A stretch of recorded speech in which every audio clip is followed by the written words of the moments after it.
Hi friends, బయటకు వెళ్తే మనం ఎప్పుడు ఏం తింటాం? బిర్యానీ, ఇంకా ఏదైనా నాన్ వెజ్ ఐటమ్స్ తింటాం కదా. కానీ ఈరోజు మేము వెజ్ ట్రై చేసాము. మంగళగిరిలో నెల్లూరు రుచులు రెస్టారెంట్లో అనమాట. బుట్ట భోజనం చాలా బాగుంటుంది ఇక్కడ. మీరు కూడా ట్రై చేయండి. చూడండి, అరిటాకులు కూడా ఇచ్చారు. అరిటాకుల్లో భోజనం చేయడం అంటే నాకైతే చాలా ఇష్టం. ఎప్పుడో చిన్నప్పుడు చేసేవాళ్ళం, మళ్ళీ చాలా రోజుల తర్వాత. చూడండి, బుట్టలో రైస్ భలే క్యూట్గా పెట్టించారు కదా.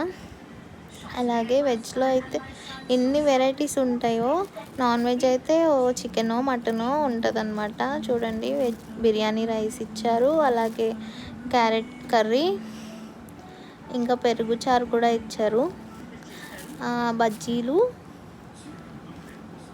ఇంకా రసం కూడా ఇచ్చారు. ఇవి సాంబార్, ఇవేంటి పూర్ణాలే. ఇంకా ఇది కర్రీ, బ్రింజాల్ కర్రీ అనుకుంటా, పెరుగు, ఇంకా పొటాటో ఫ్రై. ఇన్ని అయితే మనకి రావు కదా. చూడండి, దీని కాస్ట్ అయితే 250 రూపీస్ అనమాట. టేస్ట్ కూడా చాలా